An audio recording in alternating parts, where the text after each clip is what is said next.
તે એક અલૌકિક દ્રવ્ય હતા.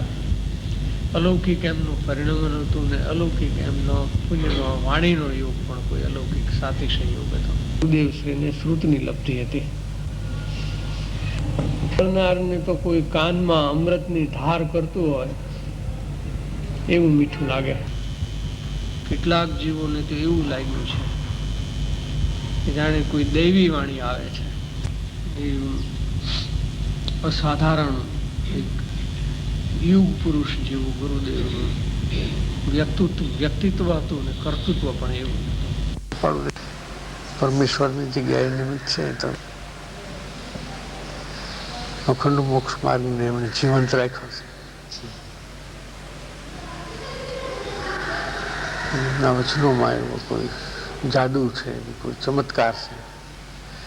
જઈને અજય કોઈ બી ખૂણે ખાંચરે કોઈ પાત્ર જીવ હશે, યોગ્ય હશે, જીવનનું હિત થઈ જાય એવું અંદર તત્વ પીડ્યું છે. એમાં કાંઈ બે મત નથી. મોક્ષ માર્ગ સુધી પહોંચવા માટેનું જે તત્વ એમણે આપ્યું છે એમનો પરમ ઉપકાર છે. અંધરનો જીવ છે એટલે બારંગ રચવાના છે ભવિષ્યમાં. બહુ સૂક્ષ્મ નજર હતી કે વર્તમાન સમાજને ખરેખર શું જરૂર છે એમને બહુ જ્ઞાનમાં આવ્યું છે. એમના વચનામૃત બહાર પડ્યા ત્યારે ગુરુદેવ ફીરા થઈ ગયા, આફરીન થઈ ગયા. એક એક બોલમાં એકનું અધ્યાત્મનું અમૃત જ છે એમ કહ્યું તો ચાલે. ભાવનાનો વિષય સ્થાપીને તો એમને નિવેડો લાવી દીધો છે. તો એક રત્ન જ હાથમાં આવી ગયું એમ કહીએ તો ચાલે. ગુરુદેવશ્રીના મહાપુરાણનું આ એક પાત્ર છે. સોનગઢની તીર્થભૂમિ, એ તીર્થભૂમિમાં સમ્યક દર્શન રૂપે સપૂત કોઈ નહોતો જાગ્યો, નહોતો પાક્યો. ત્યાં સુધી આગળ જે ધર્માત્માઓ થયા એ સોનગઢ ભૂમિમાં નથી થયા, જુદી જુદી ભૂમિમાં થયા. જ્યારે ગુરુદેવની જે સાધના ભૂમિ છે એ સાધના ભૂમિમાં સાધનાનું એક નવું કલગી યશ કલગી ઉમેરાણું અને એ ભૂમિ પણ ફલવંતી થઈ અને એક ફળ પાક્યું. એ સોગાનીજી છે. જે સોગાનીજીનું બહુમાન એ માત્ર એક વ્યક્તિનું બહુમાન નથી, એ સમ્યક દર્શનનું બહુમાન છે. અને જે સમ્યક દર્શન ધારક મહાત્માઓ ધર્માત્માઓ છે તે અનંતા ત્રણેય કાળના ધર્માત્માઓનું એમાં સન્માન છે.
એ વર્ગમાં નથી જેનો સમાવેશ એવા જેટલા કોઈ જીવો છે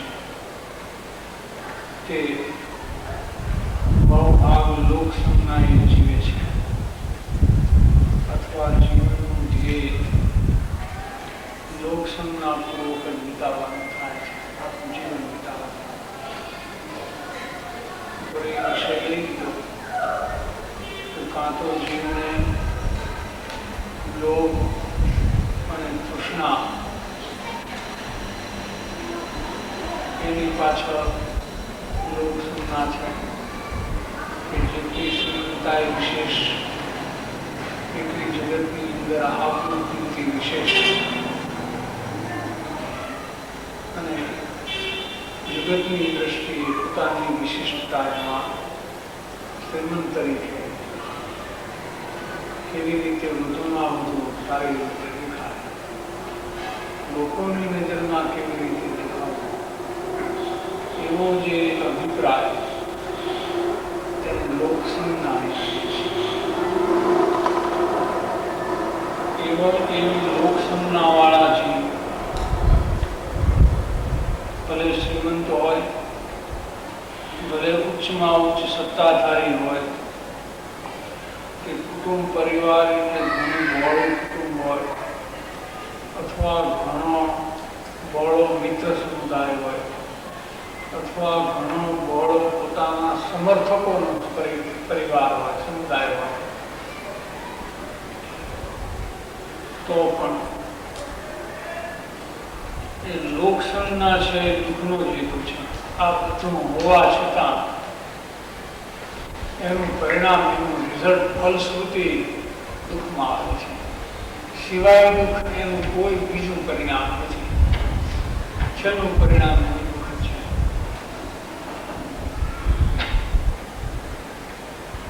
જેમ કે ઝેર ખાય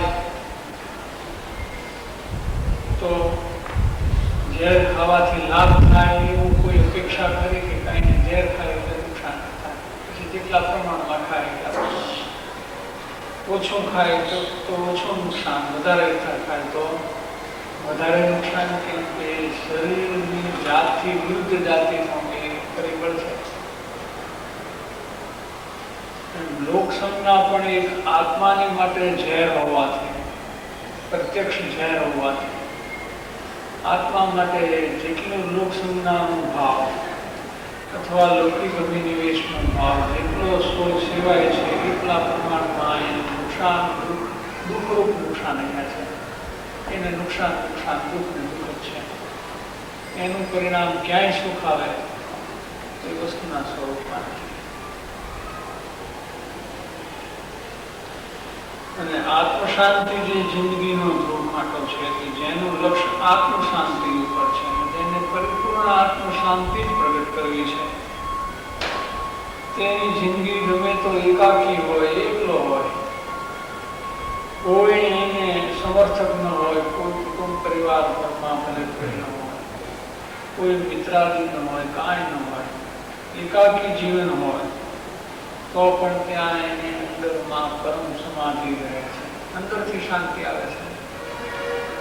સમાધિ એટલે સુખ છે, પરમ સુખ આવે છે, આત્મિક શાંતિનું સુખ આવે છે આત્મામાંથી. કેમ કે એને આત્મિક શાંતિ પ્રાપ્ત કરવા અર્થે જે કાંઈ કરવું છે એ અર્થે કરવું છે. તો એમાં એકલા રહેવાનું થાય તો પણ સુખનું જે કારણ છે એમાં અસમાધાનનું કોઈ જીવનનું કોઈ કારણ રહેતું. એકલો હોય તો મૂંઝવણ થાય કે નહીં કે એક પ્રશ્ન આત્મશાંતિ વાળા માટે નથી.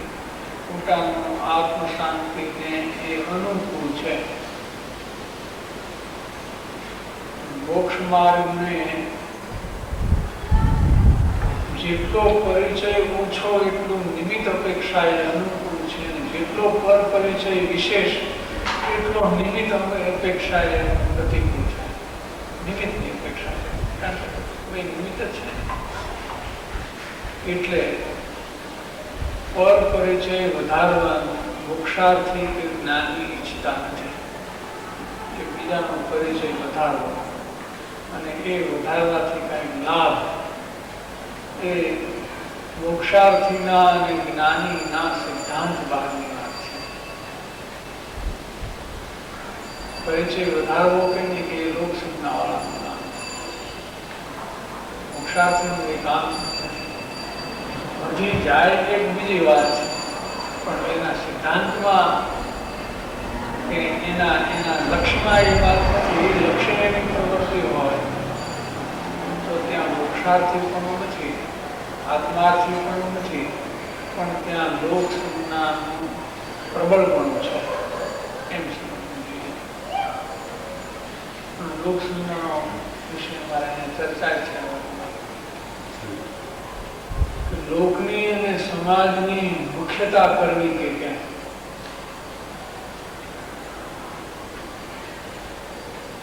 ન કરવી. કદી પણ લોકની અને સમાજની મુખ્યતા, ધર્મની મુખ્યતા કરવી, ધર્માત્માની મુખ્યતા કરવી, ધર્મીની મુખ્યતા કરવી. ધર્મની મુખ્યતા થાય તો એમાં ધર્મ પ્રભાવનાનો વિષય આવશે ખરો કે જે લોક સાથે સંબંધ ધરાવે છે, તો પણ એટલું બેલેન્સ રાખીને, એટલું સંતુલન રાખીને કે લોક સંજ્ઞા સેવીને નહીં, લોક સંજ્ઞા રહિત બને, લૌકિક દ્રષ્ટિ, લોક દ્રષ્ટિ રહિત બને.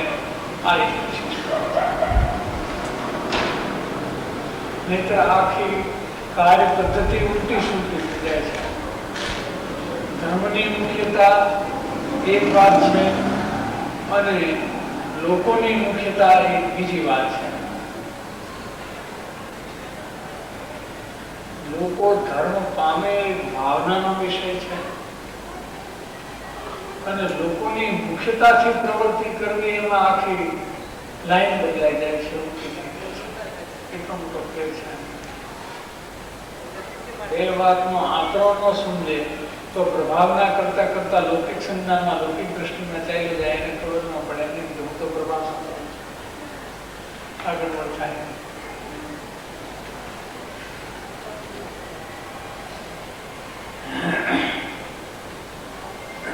પછી તો એ ગડબડ વધે છે. આ નીચે થોડી ચર્ચા છે, પણ એ તો એકાકી હોય તો પણ એને સમાધાન છે, નિર્ધન પણ હોય તો પણ એને સમાધાન છે.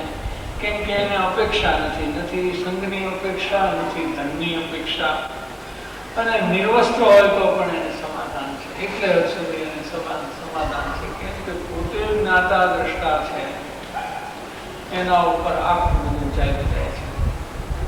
લૌકિક દ્રષ્ટિ પણ ત્યારે ઉપજે છે કે પોતે જ્ઞાતા દ્રષ્ટા છે એ વાતને ચૂકી જાય છે. ત્યારે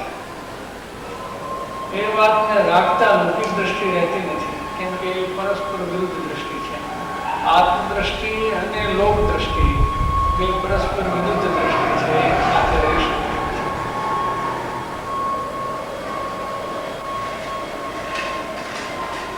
એટલે ત્યાં તો પરમ સમાધિનું સ્થાન છે. લોક દ્રષ્ટિના અભાવમાં આત્મદ્રષ્ટિ અને આત્મ શાંતિની ઉત્પાદક જે કાંઈ કાર્ય પદ્ધતિ છે એમાં પરમ સમાધિ છે. લોકસંજ્ઞાનો જે દોષ છે એ અનાદિકાળથી ચાલુ છે. અનાદિથી છે. લોકસંજ્ઞા અનાદિથી છે. એટલે વર્તમાનની અંદર જે દોષ સેવે છે જીવ, એ પૂર્વ કર્મના કારણે કે પોતાની સ્વતંત્ર રીતે ઊંધો ચાલે છે. વર્તમાનમાં જે ઉદયના પ્રસંગોમાં ખાવા પીવા, પહેરવા ઓઢવા બધાની અંદર એની સંજ્ઞા જે હોય છે એ ભૂતકાળની હિસાબે હોય છે કે વર્તમાનમાં પણ ખરું. ભૂતકાળનો તો ઉદય આવ્યો, પણ વર્તમાનમાં પોતે ન કરે તો ન થાય, કરે તો થાય. વર્તમાનમાં પોતે લોક સંજ્ઞાને ટાળવા સમર્થ છે. ટાળવાનું કારણ સેવે તો ટાળી શકે છે. એને પૂર્વની કાળની દ્રષ્ટિ સેવવી જ પડે એવું કોઈ બંધન નથી. કોઈ પણ સમયે, કોઈ પણ ક્ષણે છૂટી શકે છે. કેટલો સ્વતંત્ર છે, સ્વકાર્ય માટે તદ્દન સ્વતંત્ર છે.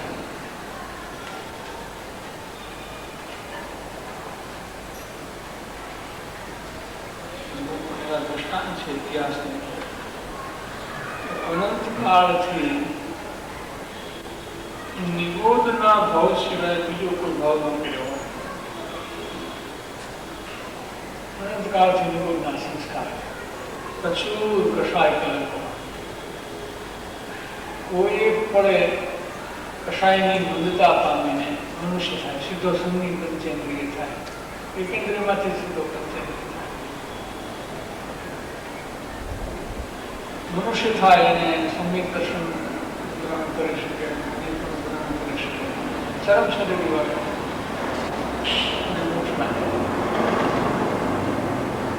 એવું નથી કે એને રખડવું જ પડે, અમુક ટાઈમ પરિભ્રમણ કરવું જ પડે અને પછી જ વાર આવે, એવું કોઈ નહીં. ગમે ત્યારે પોતાનું કાર્ય કરવા સમર્થ છે.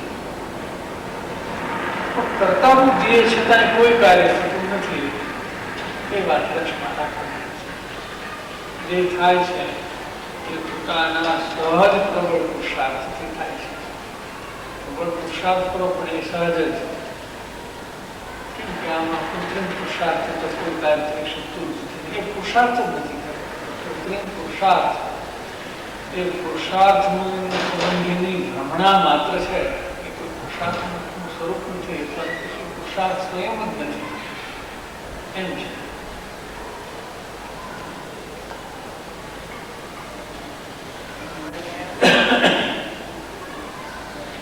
આ વચન બહુ પ્રસિદ્ધ છે શ્રીજી લોક સંજ્ઞાનું. હવે એ લોકસંજ્ઞા ધર્મના ક્ષેત્રમાં કાર્ય કરે છે ત્યારે શું શું થાય છે? લોકસંજ્ઞા લૌકિક ક્ષેત્રમાં કામ કરે છે ત્યારે તો જગતના જીવોની જે દોડ જોવામાં આવે છે એ પરિસ્થિતિ થાય છે કે જ્યાં આત્માના હિતનો વિચાર થતો નથી અને એ બધું માન અને તૃષ્ણા પાછળ પરિણામની દોડ છે એ અવિરતપણે ચાલુ રહે છે. અહીંયા ધર્મના ક્ષેત્રમાં પણ એ જો લોકસંજ્ઞાની પ્રબળતા થઈ તો અહીંયા પણ આત્મવિચાર છૂટી જાય છે. એ પરિસ્થિતિ અહીંયા પણ ઊભી થાય છે. એની થોડી ચર્ચા કરી છે અહીંયા. ધાર્મિક ક્ષેત્રમાં લોકસંજ્ઞા, ધાર્મિક ક્ષેત્ર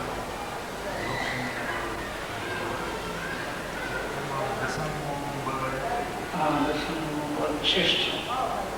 લૌકિક દ્રષ્ટિમાં લોકસંજ્ઞા ચારિત્ર્યનું બળ છે. ચારિત્રનું બળ છે. ત્યાં દર્શન મોહ તો છે જ, પણ ચારિત્રનું વિશેષ પ્રબળતા છે. ત્યારે અહીં ધર્મનું ક્ષેત્ર છે એટલે શ્રદ્ધા પ્રધાન કાર્યક્ષેત્ર હોવાથી, શ્રદ્ધાની પ્રધાનતાવાળું કાર્યક્ષેત્ર હોવાથી અહીંયા દર્શનની પ્રબળતા લીધી. ત્યાં દર્શન મોહ તો છે જ, પણ ચારિત્રનું વિશેષ પ્રબળતા છે. કેમ કે એને શ્રદ્ધાની મુખ્યતાથી ત્યાં ચાલવાનો વિષય નથી, આચરણની મુખ્યતાથી ત્યાં ચાલવાનો પ્રકાર છે. માટે એટલે ધાર્મિક ક્ષેત્રવાળો વધારે દોષી છે પેલા કરતા. કેમ કે પેલાને છૂટતા વાર નથી લાગતી, કેમ કે ત્યાં શ્રદ્ધા પ્રધાન પ્રવૃત્તિ નથી, ચારિત્ર પ્રધાન પ્રવૃત્તિ છે. અહીંયા શ્રદ્ધા પ્રધાન પ્રવૃત્તિ છે, અહીંથી છૂટતા વાર લાગે છે. એટલી તકલીફ પડે છે.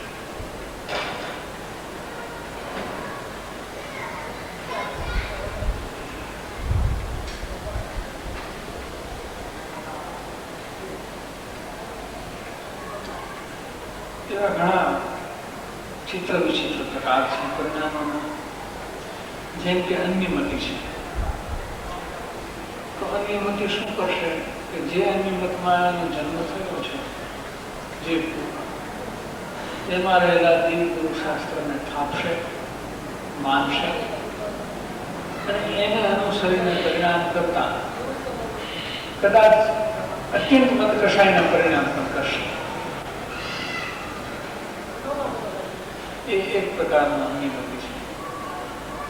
એક બીજા પ્રકારનો અન્યમતિ લીધે કે જે સીધો સર્વગુણનો વિરોધ કરે, સર્વગુણનો નિષેધ કરે, એ પણ અન્યમતિ છે. એક મતકષાયમાં નહીં આવી શકે. જે સીધો વિરોધ કરશે એ દરેક નિગમમાં જતા વાર નહીં લાગે. કેમ કે એને સીધો વિતરાગતા સાથે વિરોધ જાગ્યો છે. પેલાને તો વિતરાગતા શું છે શું નહીં એ કઈ ખબર નથી. એ તો કોઈ કુધર્મમાં મતિ દોષથી પોતાના દેવગુરુ શાસ્ત્રને સ્થાપે છે અને મતકષાયમાં પણ પ્રવર્તે છે. આત્માનું તો હું પણ વિચાર સત્પુરુષ પણ ખ્યાલ જાય તો વિતરાગ તો સર બધામાં છે વિતરાગ વિશે થઈ ગયું વિતરાગતાનો વિશે થઈ ગયું નિષેધ થઈ ગયો, પણ સીધો નિષેધ નથી ને. એ મૂકીને સીધો નિષેધ નથી. આમાં જે સીધો વિરોધ કરે છે એને વધારે દોષ ઉત્પન્ન થાય છે. એને દોષ વધારે ઉત્પન્ન થાય છે પેલા કરતા. છે તો બે એની મતી છે. એક અસ્થિથી એની મતી છે, એક નાસ્તિકથી એની મતી છે. આને વધારે સીધો વિરોધ કરતા વધારે એવું છે કે લોક દ્રષ્ટિવાળો લોકમાં પ્રવર્તે, ચાલતા સમાજમાં પ્રવર્તે, અને લોક દ્રષ્ટિવાળો ધર્મના સમાજમાં પ્રવર્તે. તો ધર્મના સમાજમાં પ્રવર્તવા વાળો વધારે દૂષિત છે. એમ છે.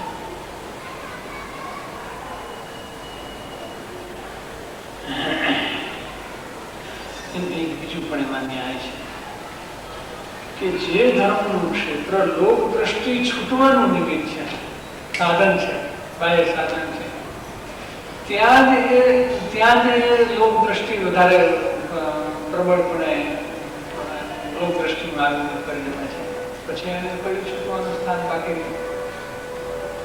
પેલા તો એક બાકી રહી ગયું, ધર્મક્ષેત્ર એને બાકી રહ્યું, આને તો કોઈ ક્ષેત્ર જ બાકી ન રહ્યું.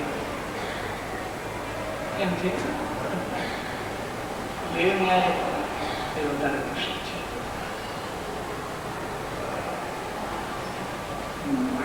ધાર્મિક સમાજ કે જેને સંપ્રદાયનું નામ રૂઢિ વડે અપાય છે, પછી એને સંપ્રદાય કહે, એને મંડળ કહે, એને સંસ્થા કહે, ગમે એનું નામ આપે, પણ એક ધાર્મિક સમાજ જ્યાં એક પ્રકારનો હોય કે આ અમારા ધર્મનો સમાજ, એને ગમે તે નામ રૂઢિગત રીતે અપાય, તેમાં મુખ્ય સ્થાન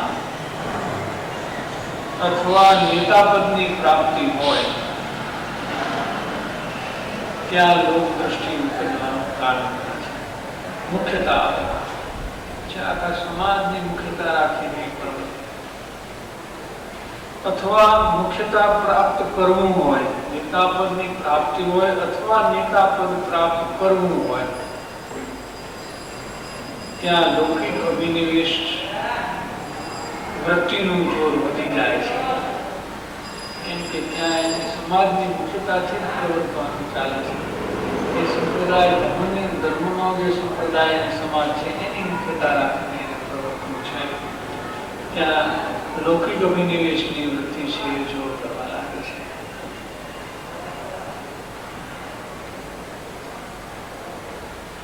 ત્યારે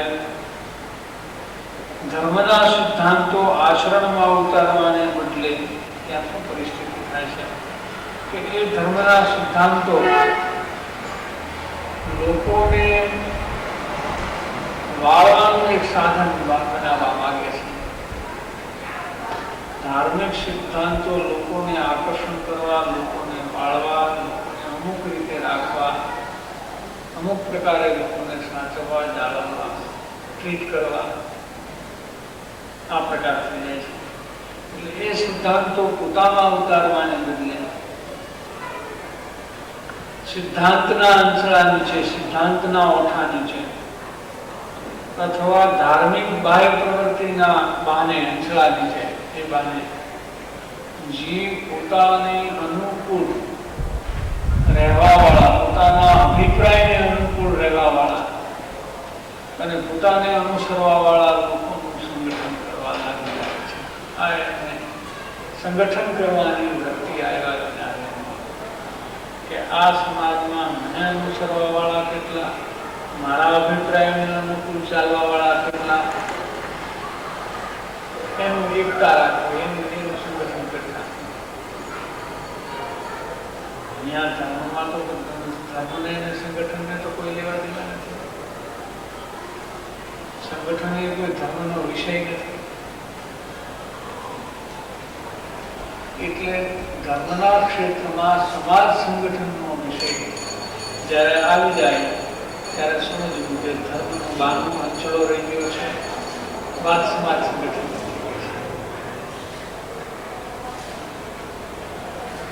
કેમ કે સમાજ સંગઠન એ કોઈ ધાર્મિક કાર્ય જ નથી, ધાર્મિક દ્રષ્ટિકોણ એની અંદર કાર્ય નથી. એમાં શું ધાર્મિક દ્રષ્ટિકોણ? ધર્મ તો ધર્મની ભાવનાથી ધર્મની ભાવનાથી પ્રસરે છે અને ધર્મની ભાવનાથી ફાલે ફૂલે છે. એ કોઈ સંગઠન કરવાથી ધર્મનું કાર્ય થાય છે એવું તો કાંઈ બનતું નથી. એ આખું સામાજિક પડખું થઈ ગયું. ધાર્મિક પડખું ન રહ્યું પણ એક સામાજિક પડખું. સામાજિક જ્યાં પડખું આવ્યું ત્યાં રાજનીતિ ઊભી થયા વિના રહેશે. સમાજ અને રાજનીતિને જુદા નથી રાખી શકાતા. કેમ કે અનેક પ્રકારની પ્રકૃતિ વાળા, અનેક પ્રકારની પ્રવૃત્તિ વાળા, અનેક પ્રકારની યોગ્યતા વાળા જેવો આખા સમાજમાં હોય છે. એનું સંગઠન તમે રાખવા જાવ તો કેવી રીતે રહે? રાજનીતિ અપનાવો તો થાય, ઉપાય લેતો નથી. આમ સીધું જ આવી જવાય રાજનીતિ. સામાજિક મુખ્યતા થાય ત્યાં રાજનીતિ આવ્યા વિના રહે. આ પરિસ્થિતિ છે. અને ધર્મને અને રાજનીતિને કે ઉત્તર દક્ષિણ અંતર છે. ક્યાંય એને મેળ મળે એવું નથી, પરસ્પર વિરુદ્ધ છે. એટલે ધર્મના ક્ષેત્રમાં આવવા વાળાને અને એમાં પણ મુખ્યપણે પ્રવૃત્તિ કરવા વાળાને, નેતા પણ મુખ્યપણે પ્રવૃત્તિ કરવા વાળાને આ એક લાલ બત્તી રાખવા જેવી છે કે સમાજની મુખ્યતા, સામાજિક પ્રવૃત્તિની મુખ્યતા અને એ મુખ્યતામાં રાજનીતિ પણ આ બધું થાય તો ગડબડ થયા વિના રહેશે.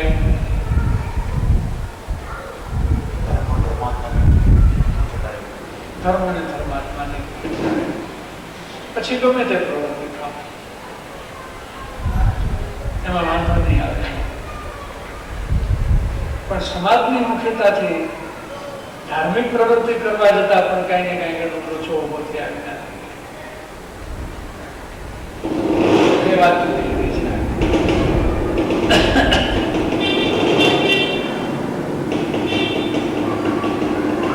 ત્યાં લોકોનું સંગઠન કરવા લાગી જાય છે અને તેમ કરવામાં, એ સંગઠન કરવામાં માયાચારને અપનાવવો પડે છે. અનેક પ્રકારના અનૈતિક સાધનો, નીતિ છોડીને, પ્રમાણિકતા છોડીને પણ એની પ્રવૃત્તિ કરે છે. આમ લોકદ્રષ્ટિનું દૂષણ જીવને અતિ નીચે સહજપણે લઈ જાય છે. અતિ નીચે સહજપણે નીચેના સ્તરમાં એના પરિણામ સહેજે સહેજે ચાલ્યા જાય છે અને ત્યાં અપૂર્વની ઉત્પત્તિ થવાનો અવકાશ રહેતો નથી. અપૂર્વની જે આત્મામાં ઉત્પત્તિ થાય, ધર્મના ક્ષેત્રમાં તો આત્માને અપૂર્વ થાય એવી એક કાર્ય પદ્ધતિ છે ધર્મની. એના બદલે એ અવકાશ બિલકુલ નથી જાય છે.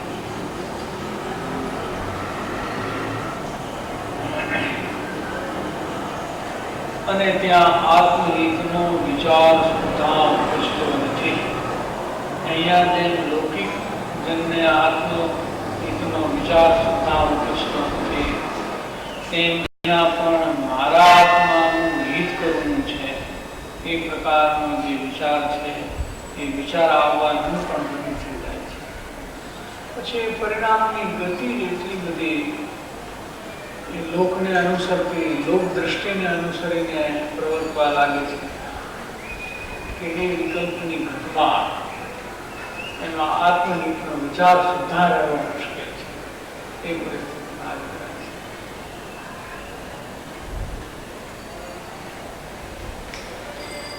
અપૂર્વ ગુણની ઉત્પત્તિ થવા દેતી નથી. કુટિલ રાજનીતિનો પ્રકાર અહીં ઉત્પન્ન થાય છે.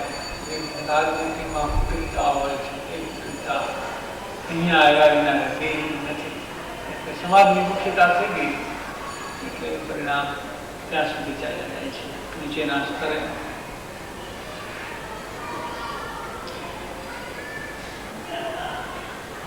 એ લૌકિક વિનિવેશનો વિષય ધાર્મિક ક્ષેત્રની અંદર કેટલે હદે આત્માને નીચે લઈ જાય છે, સહજપણે બની જાય છે અને જીવને પોતાની એનો ખ્યાલ પણ રહેતો નથી, એવી સ્થિતિ આવે છે.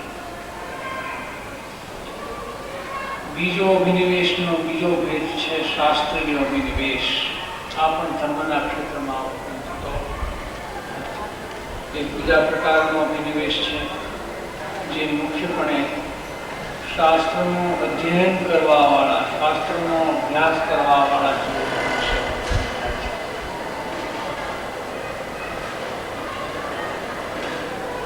હવે એનો એક બહુ સિદ્ધાંતિક બોર છે આ વિષયનો, કે શાસ્ત્ર વાંચનારને પણ શાસ્ત્ર અભિનિવેશ ઉત્પન્ન ન થાય એના માટે એનું શું સાધન છે કે આત્માર્થ સિવાય આત્માર્થ એને બીજું કાંઈ લક્ષમાં રહેવું જોઈએ નહીં. તો શાસ્ત્ર વાંચતા શાસ્ત્રીય અભિનિવેશ ઉત્પન્ન ન થાય. જો આત્માર્થનું લક્ષ ન હોય, આત્માર્થ સિવાય શાસ્ત્રની જે પ્રકારે જે માન્યતા કરે અથવા કલ્પના કરે અથવા શાસ્ત્રના ભણતરમાં સંતોષ માને, તો તે શાસ્ત્રીય અભિનિવેશ છે. ત્રણ લક્ષણ લીધા છે શાસ્ત્રીય અભિનિવેશના અહીંયા. પણ એક બીજો દૃષ્ટાંત લઈએ. શાસ્ત્રમાં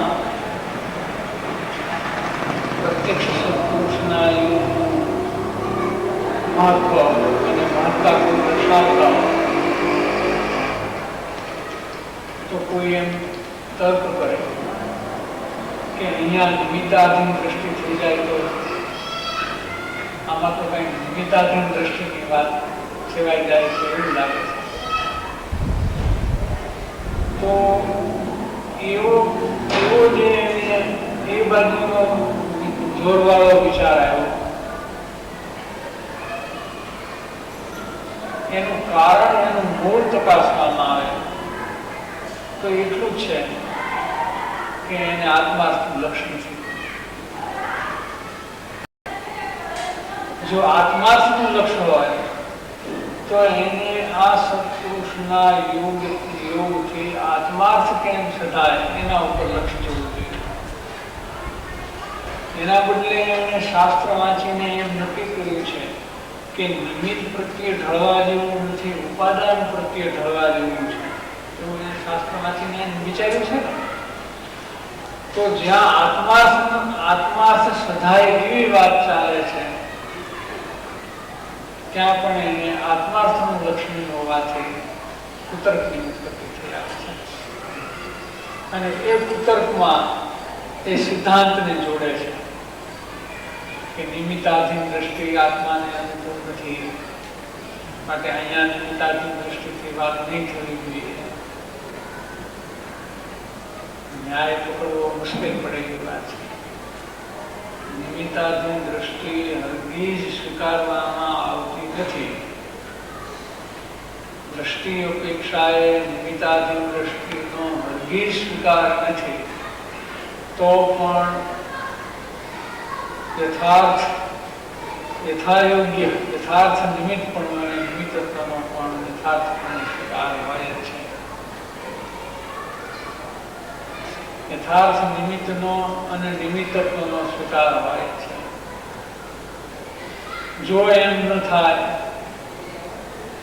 નિમિત્ત અપેક્ષાએ પણ જો ન્યાયનું ગ્રહણ ન કરી શકતો હોય જીવ,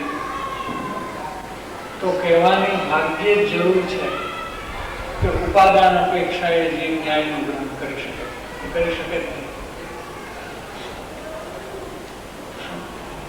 બીજો ન્યાય આવી વાત કરે કે જીવ રાગાદી પરિણામનો દોષ પોતે કરે છે. કોઈ કર્મનો ઉદય કે કોઈ નો કર્મનો સંયોગ જીવને રાગ દ્વેષ કરાવતો છે. આ એકદમ ન્યાય છે.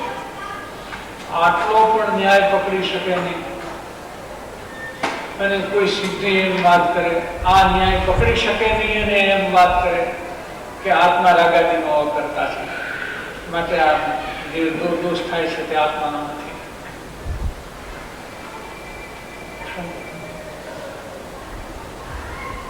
તો એને એમ કહેવાય કે ભાઈ આત્મા રાગ કરે છે એ વિષય હજી તને સમજાતો નથી, અથવા પર્યાયમાં જીવ પદાર્થ સ્વતંત્ર દોષ કરે છે, એને કર્મનો ઉદય કે બાહ્ય સંયોગ દોષ કરાવતો નથી.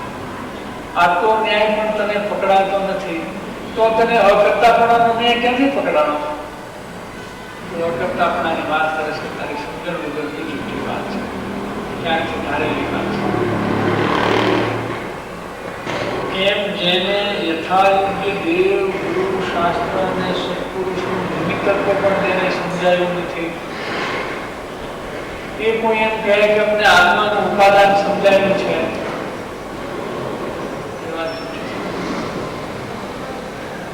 એટલે 831 શ્લોકમાં આવ્યું કે નિમિત્તનો વિવેક તે આત્માનો વિવેક છે. કે નિમિત્તનો વિવેક તે આત્માનો વિવેક છે, એ ઉપાદાનનો વિવેક છે.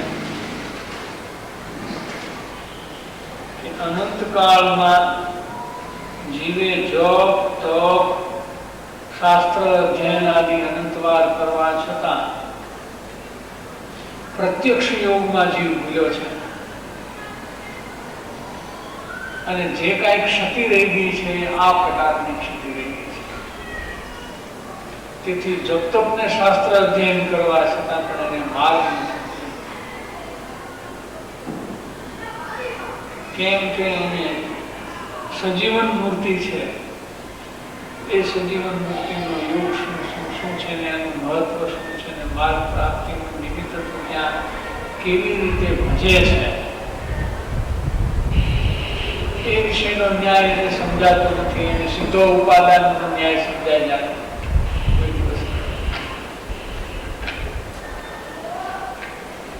જે ચાળણીની અંદર નાના પરમાણુ ચડાતા નથી, એને મોટા કેવી રીતે નીચે ચડાઈ જવાના હતા, અથવા જે દ્રષ્ટિમાં મોટી વાત દેખાતી નથી એમાં ઝીણી વાત ક્યાંથી દેખાવાની? જે દ્રષ્ટિ એટલી સ્થૂળ છે કે જેમાં મોટી વાત પણ સમજાતી નથી, એની ઝીણી વાત ક્યાંથી સમજાતી? બની શકે પડી શકવા યોગ્ય નથી.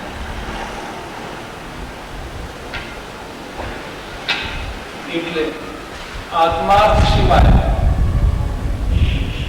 શાસ્ત્રની જે પ્રકારે જીવ માન્યતા કરે, શાસ્ત્રનો વાદ વિવાદ પણ ત્યારે જ ઉત્પન્ન થાય છે. વાદ વિવાદ કરે શું અંધાય એ ક્યારે થાય છે? આત્માર્થ છોડી દે ત્યારે. આત્માર્થને ગ્રહણ કરે તો વાદ વિવાદ ક્યાંય કશું નથી. બુદ્ધિ જગ્યાએ સરળતાથી બધા સિદ્ધાંતો બેસે. એટલે આત્માર્થ છોડીને, આત્માર્થ સિવાય એટલે આત્માર્થ છોડીને શાસ્ત્રની જે પ્રકારે જીવ માન્યતા કરે, એટલે શાસ્ત્રમાં જેવી માન્યતા કરે એમાં કલ્પના જ થાય, એવું કાંઈ ન થાય. કે માન્યતા કરે એમ કહો કે કલ્પના કરે એમ કહો, ભાઈ એક વાત છે. આત્માર્થનું લક્ષ્ય ગયું એટલે શાસ્ત્ર અધ્યયનમાં કલ્પના થવાની છે. એ તો શ્રીમતી 450 કે વસ્તુનું સ્વરૂપ યથા તથ્ય જેમ છે તેમ જ્ઞાનમાં નહીં નિર્ણય થતા, નહીં પ્રતિભાસતા. અન્યથા કલ્પના થવાનું કારણ શું? કે એક તો લોકસંજ્ઞા, આ અભિનિવેશ કહો કે લોકસંજ્ઞા કહો, બે જ વાત છે. કાં લોકસંજ્ઞા છે, કાં ઓગસંજ્ઞા છે, અને કાં અસત્સંગ છે.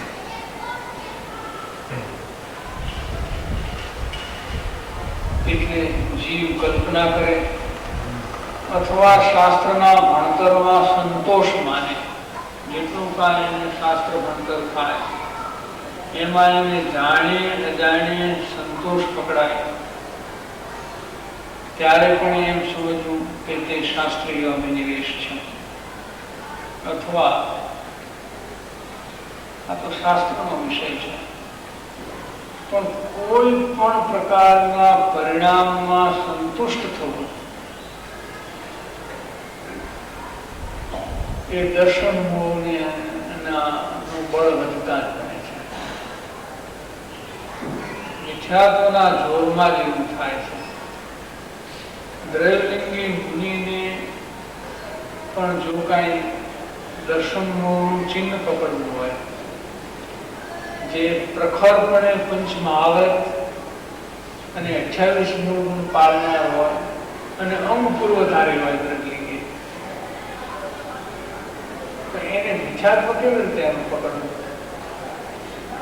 જેનું બાહ્યાચરણ આટલું બધું સ્પષ્ટ હોય, ધર્મને અનુસરતું, ધાર્મિક દેખાવવાળા, એનું મિથ્યાત્વ ક્યાંથી પકડાય? કે તે ચાલતા પરિણામમાં એ સંતુષ્ટ છે, અહીંથી મિથ્યાત્વ પકડાય છે.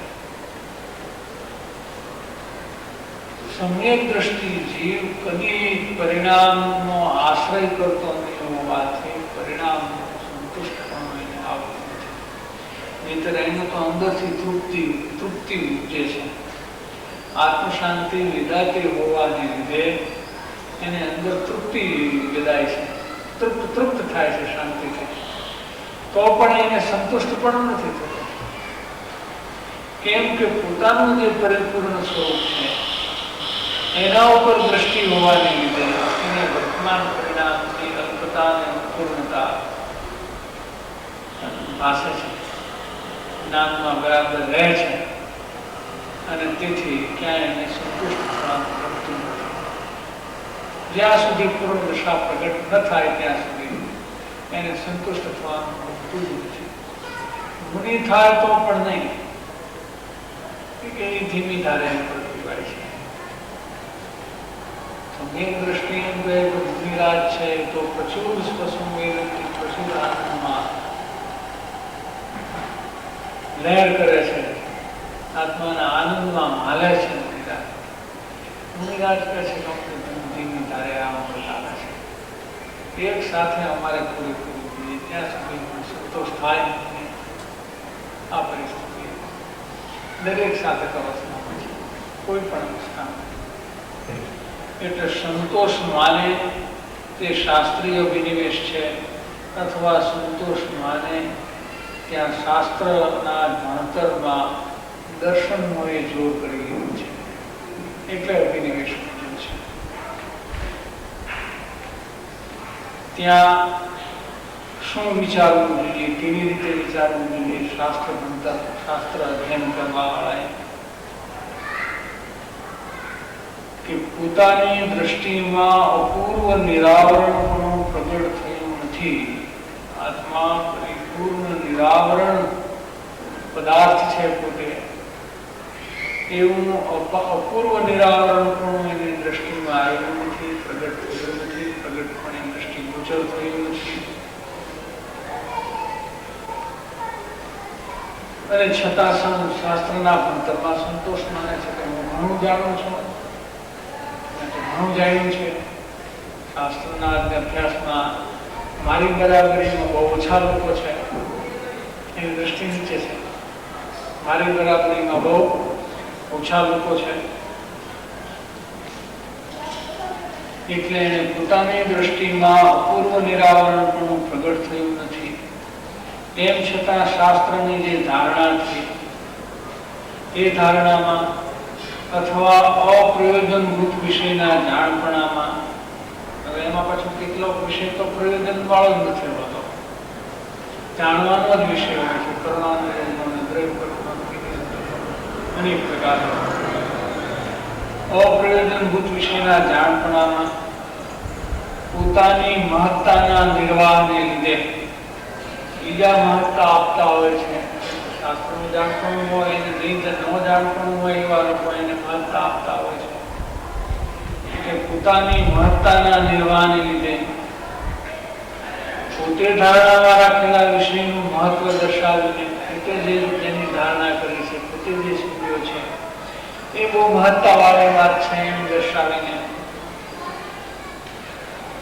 આત્માર્થ ગમ થાય, ત્યાં આત્માર્થ પણ છૂટી જાય, ત્યાં તે જીવને શાસ્ત્રીય અભિનિવેશ વર્તે છે. આ પ્રકારે શાસ્ત્રીય અભિનિવેશ છે એ કાર્ય કરતો હોય છે. શાસ્ત્રમાં અનેક વિષય તો અપ્રયોજનભૂત જાણવાનો વિષય હોય છે. વળી જાણપણામાં પણ તે જાણપણાની મહત્તા જ્યાં વિશેષ આવે છે ત્યાં આત્માસંગમ થઈ જાય છે. જ્યાં આત્માસંગ રહે છે ત્યાં ગમે તેટલું વિશિષ્ટ જાણપણું હોય તો પણ જીવને પોતાની એની મહત્તા આવતી નથી. જાણ્યું એથી શું થઈ ગયું?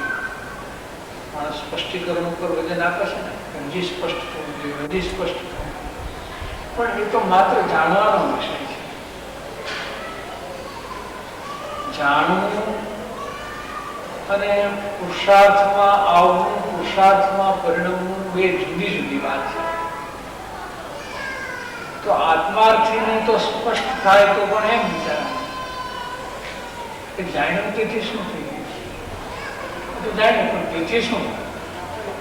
એ જાણવાનું જે જાણવામાં આવ્યું છે એ ભાવનો અમલ કેમ થાય, એને હું કેવી રીતે આદરું, કેવી રીતે એને હું ઉપાસું, એ વિષય ઉપર એનું વજન જાય છે. જાણપણું કોણ થઈ જાય છે? જાણે તો જાણપણું કોણ થઈ જાય છે?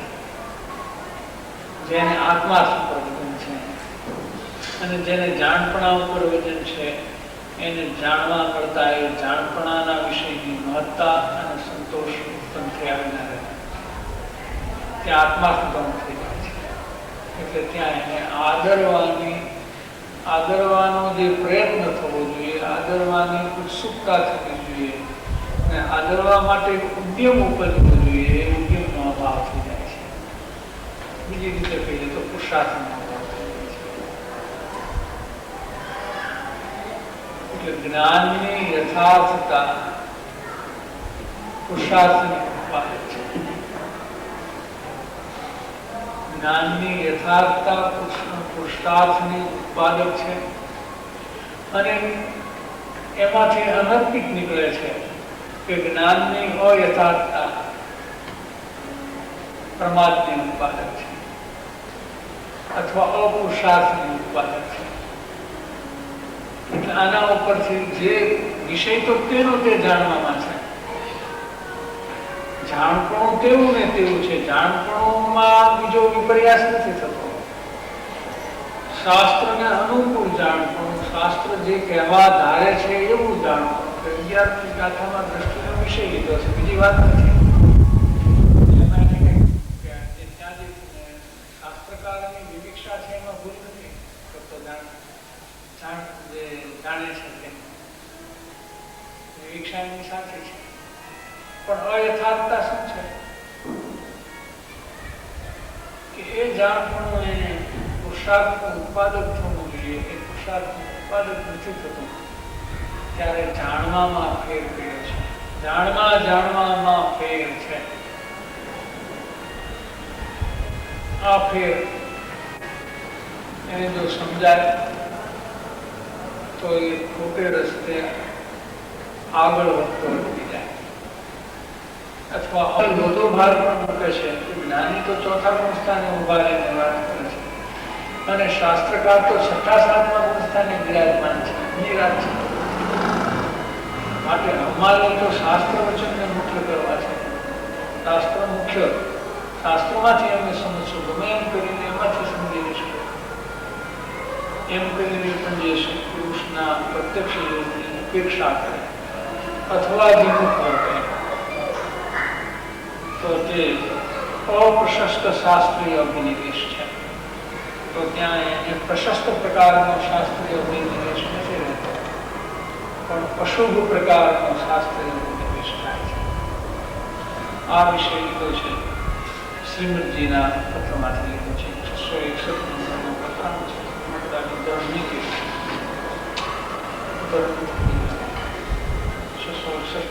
પત્ર છે. એમાં આ વિશે શ્રીમદજીએ લીધો છે.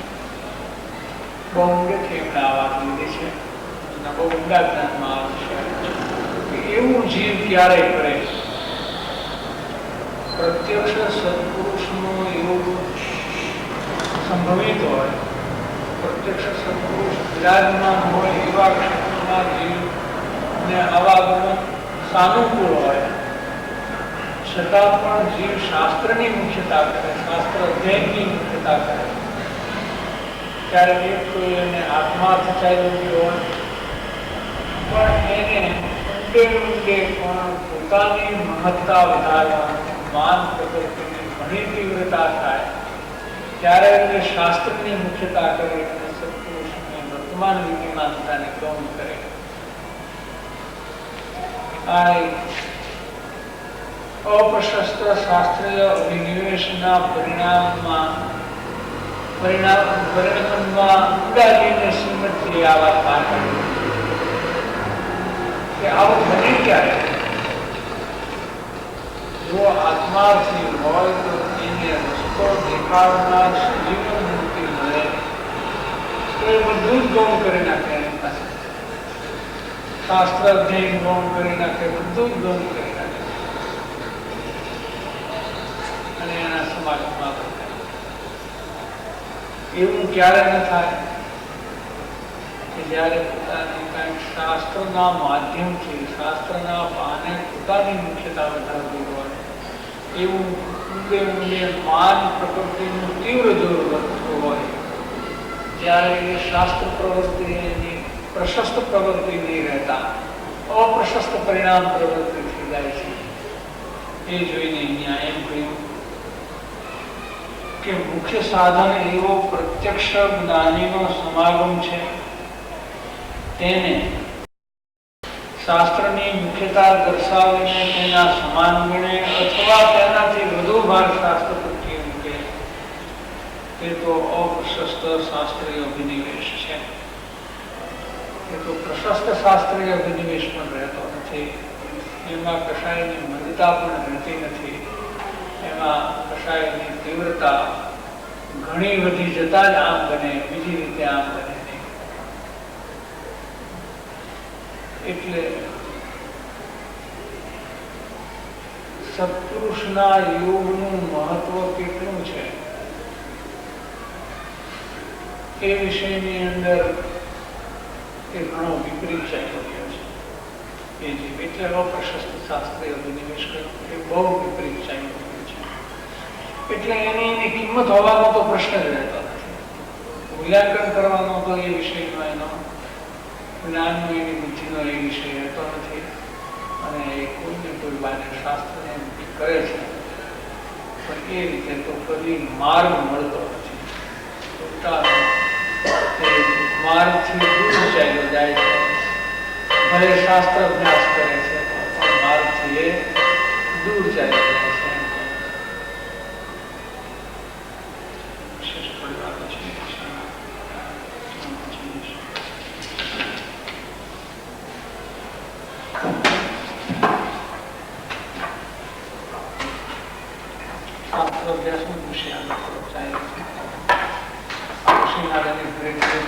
દોષો કેવા થાય છે.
છતાં